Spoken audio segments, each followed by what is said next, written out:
All right, so we got the takeoff on there, got the new impeller in. I had pre-made this box to hang on the wall to mount the motor or the blower itself with. So now what we got to do is fabricate something to hold the motor still. So I've got a few pieces of MDF I've glued up here, put a little angle on to secure it to the box, and use the old motor mounts that were on the base of this originally. And we're going to mark, I've got a little template marked out here. I've already started one hole. And we'll drill these out so that we can bolt this to that board. And then on the back side, I'm just going to glue and screw a strip on the bottom,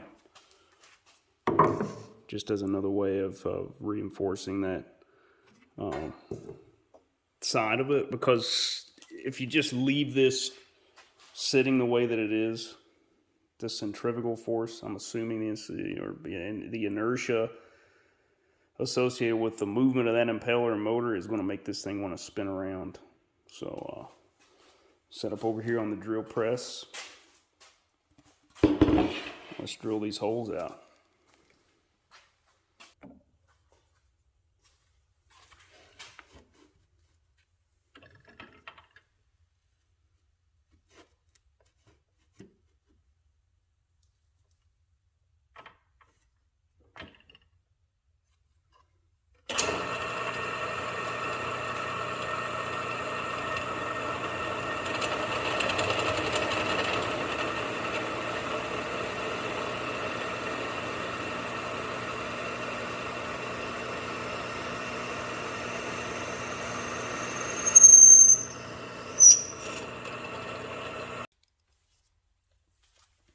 Set up over here and hand drill these. Couldn't get that on the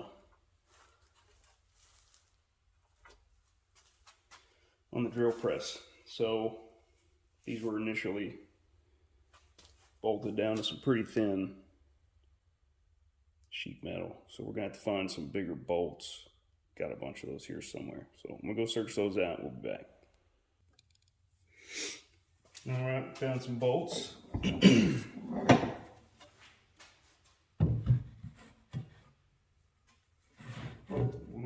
First, I believe, is go ahead and put these bolts and nuts on there,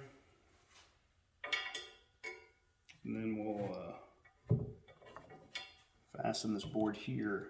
Kind of use that as a way of making sure everything is square and lined up, at least to some degree.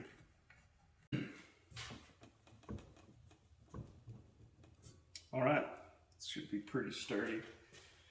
And this doesn't have to be, ridiculously strong. It's not going to spin that much. And the choice of materials here, basically just based on what I have that makes sense. Now this basically weird paper MDF is not going to be structurally that spectacular, but it doesn't really matter. And I'm going to spray paint a lot of this.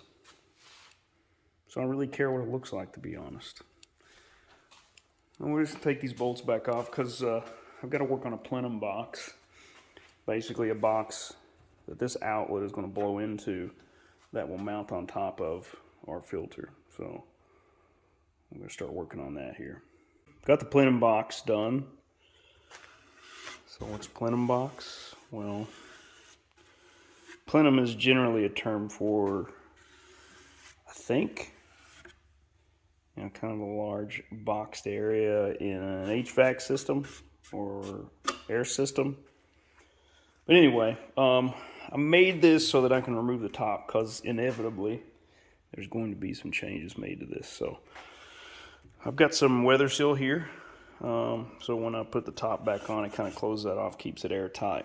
The idea here is that this is going to mount onto the outlet of the motor itself. So the air will blow into here and down through this hole and into the filter. The filter will be mounted on the bottom. And I put this slant in here because allegedly, according to my minimal research, creates less air resistance if it's blowing into a slant here rather than you know, 4 corners in the back. So this is going to help reduce turmoil in here. I don't know.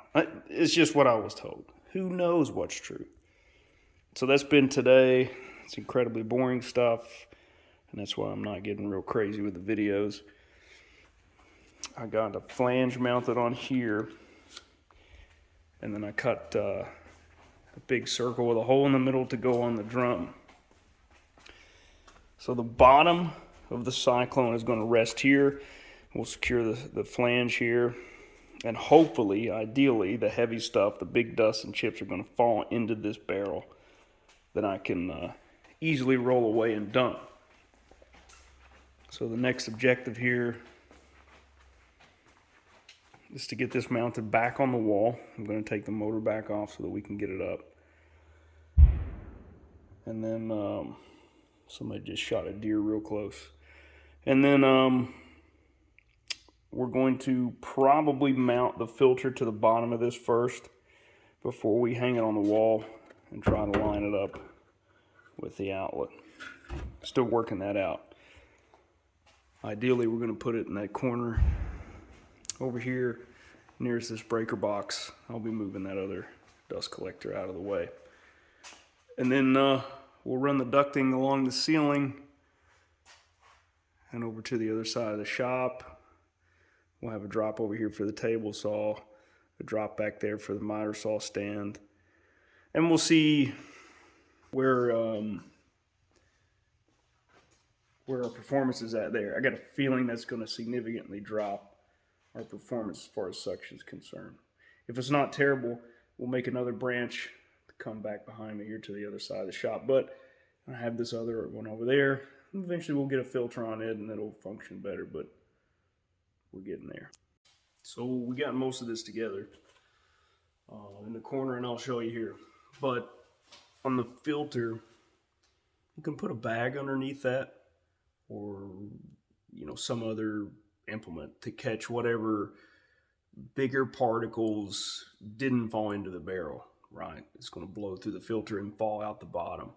One really cool trick that I saw on Win Environmental's website, and several other people have done, is to use a gamma seal lid. These things are marketed for basically creating storage out of a bucket, 5-gallon bucket. So it's got 2 parts. It's got this ring with a gasket underneath, and this snaps down on the top of a bucket. It's got these threads inside of that ring. The second part is the lid, which also is gasketed right there. And then now this stuff is for mostly marketed towards food storage, or something that needs an airtight, watertight seal, and you can use it in a bucket. But Win Environmental's website, where I bought the filter, has an instructional for making a modification of this. We're basically just going to cut the interior of this out, and we're going to make some holes in here to use the clamps that they include with their filter to mount this on the bottom of the filter. Then we can just screw the bucket on and off to empty it out when we need to. So it makes it way easier to remove the bucket to dump it out. So let's go drill some holes in this thing, cut this center out, and then we'll mount it on there on the filter.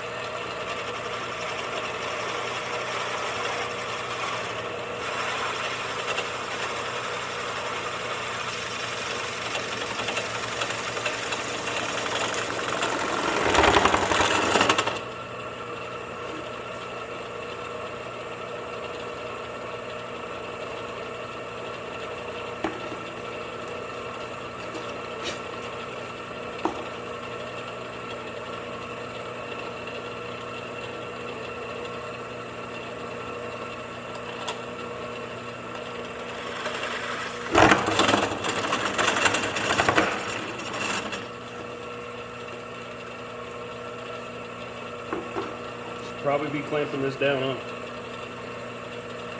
Who's got time for that?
So this is the gasket that comes with the filter. And you could use a bead of silicone to secure this. But I'm just going to use the gasket. I think it should be more than sufficient. So basically, this is going to mount onto the bottom of the filter where the hole is. And these little clamps, which are pretty ingenious if you ask me, will fit here. And then clamp onto the underside of the filter. There's a rim under there. Show you another perspective here. So that's going to set right there. And that'll pull us tight against the bottom of the filter. So we're going to use 4 of these. The easiest way to do this would be have the filter free, just set this on top, screw it on. I've already got the filter mounted on the plenum box and I'm not going to take it back down. So let's go set this up.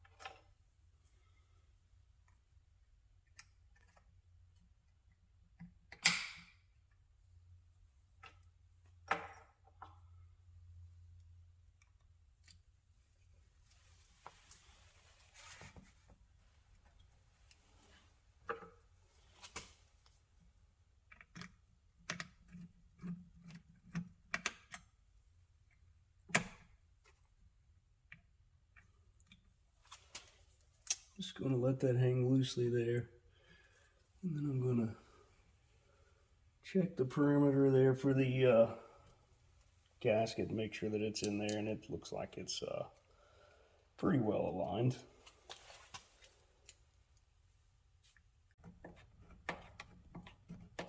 I can see now where the silicone might be a better option. And we'll see how it functions. I may swap it out later, because the tighter I get this, where it starts to warp the plastic on the gamma seal. So it feels pretty tight on the gasket. I think that'll work, but there's definitely some limitation on how tight you can get this.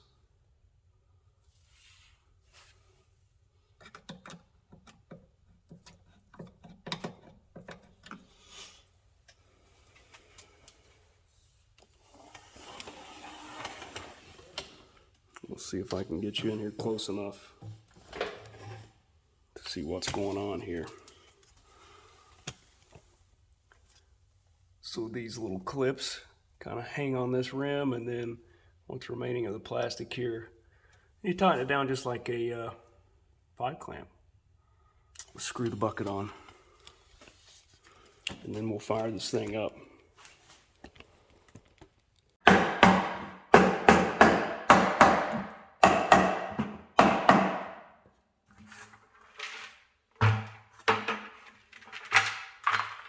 All right, looks good enough for me.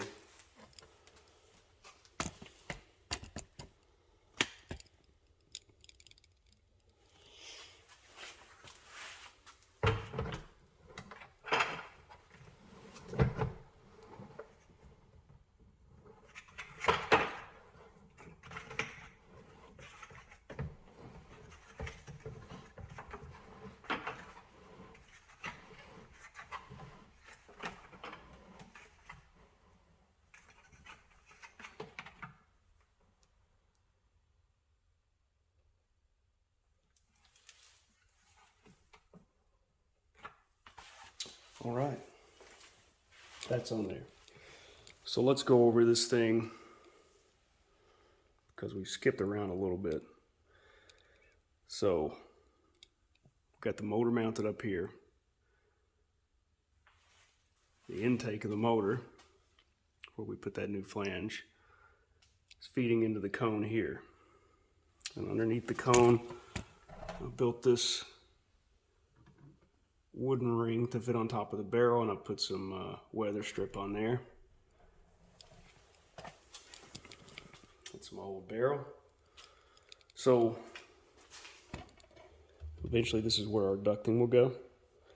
This is the intake. So the air is flowing in this direction. Gets into the Cyclone, starts to spin. A lot of the heavy particles are going to remain suspended in there until eventually they drop down and into the barrel. The finer stuff is going through the pipe in the middle, back up through the inlet of the motor, and it's blown into the plenum box and down into the filter, which is going, I think it's a MERV 15 rating, which means, I don't know, like 90 plus 99% of anything bigger than a half a micron is going to be filtered out. This is going to be here to catch any material that might be too big and falls to the bottom of the filter. So I have yet to come up with a good solution for mounting this onto the barrel. So I've just been using clamps to temporarily do that.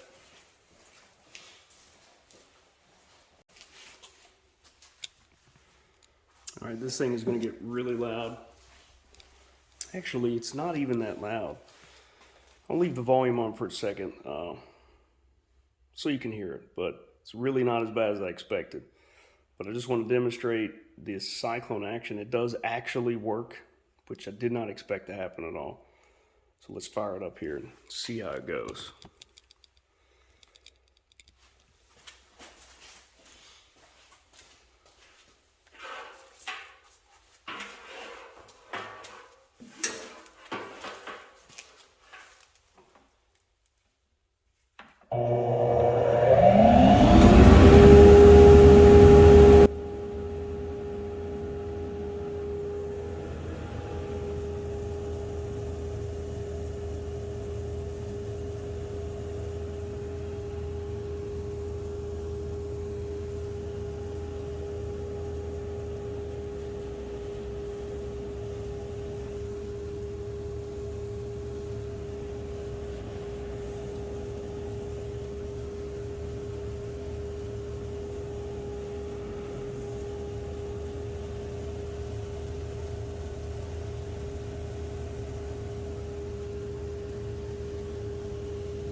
So we know it's running. It's making a Cyclone action. It's actually still got excellent airspeed at the inlet there. So the next test is to see how much is left in the bucket here. Because ideally, there should be very little left in here. And you saw I had several handfuls of some pretty heavy chips from the planer. Just some pine. I don't know if you can see.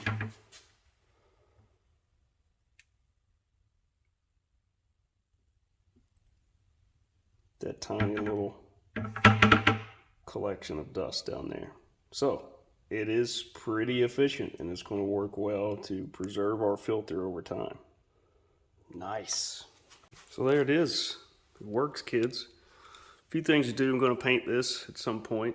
Obviously we got to get the ducting, run out through the rest of the machines, figure out a system to clamp this lid down.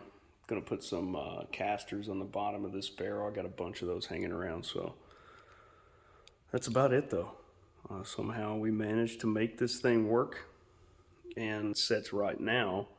It's running at and I got an excellent airspeed. Should be more than enough CFM to pull the heavy stuff and even a lot of the lighter stuff for the machines. The real test is gonna see what's it look like at the end of the duct run, because that's gonna make pretty big impact. At some point I may replace the thing right there with some solid duct. That's going to cause some air resistance just having that in there. But it works, which is way more than I've ever expected to happen. I honestly assumed that I was just going to be wasting materials and time, but whatever. So, on to the next. I'm not going to bore you with the ducting part. I think anybody can really figure out how to run ducting. And yeah, there's some stuff we skipped here, but most of this I tried to cover the things that you might not typically do. I think a lot of people know how to frame stuff up or screw wood together or measure and cut things. But that's it. I'm pumped about it. Probably one of my life's greatest achievements. Spectacular. All right, so we got it together. Let's make a little assessment here. If you're going to buy a 2 horsepower Cyclone dust separator system, you can buy these all in one package. It's got the Cyclone separator built into it. It usually has a bag or filter involved there too. I don't know how the filters function on those. They're probably not rated for as fine a filtration as the one we've installed here. But looking around on the internet at some well-known, like reliable brands, you can get a 2 horsepower Cyclone dust separator from Grizzly for like $1,400, and it's portable. It's all in one package. You know, if you want to take a route like this that I did, you can buy just the Cyclone separator. Oneida sells those. They have a plastic version, a very similar size to what we made here, the same outlet size for 6-inch ducting. It's $300 for that. So what we made here was essentially free. I mean, most of it's just scrap from the shop. You know, you could probably try to figure out what this would cost, but I'm not going to attempt that. These things were just laying around. The metal was in the weeds out back here. The wood was all wood I had left over from other projects or, you know, whatever. So I'm going to say that the cost of those was already accounted for in those other projects. Operating on that, other than some tubes of silicone and the 2 flanges there, which were pretty cheap, like $10, you know. So, you know, maybe $30, including the flanges and the silicone that I used, is all it cost to make that cone. Now, if you don't have a rivet gun, if you don't have rivets, if you don't have sheet metal, if you don't have wood laying around, is it worth it? No, probably not. I would imagine if you had to go buy all of those things to make this, it's going to be as much, if not more, than what you would pay to just buy the Cyclone separator itself from Oneida or some other company. So, no, not worth it. But I'm glad I did it, because we learned some cool stuff. Never expected this was going to work, and it did. So, if you got everything laying around, all of the stuff that we used here, shoot for it. Do it. It's probably worth it. But it's not worth it if you don't. Now, if you look at the whole system, I got the motor off of Facebook pretty cheap. Already had the barrel laying around. Already had most of this wood laying around. So, you know, paid for the filter, the motor, some gaskets and other random parts and pieces that I bought. All told, probably cost around $500. So we got a 2 horsepower Cyclone dust collection system with a spectacular filter on there, which came from Win Environmental, by the way. I'll try to put some links in the description, but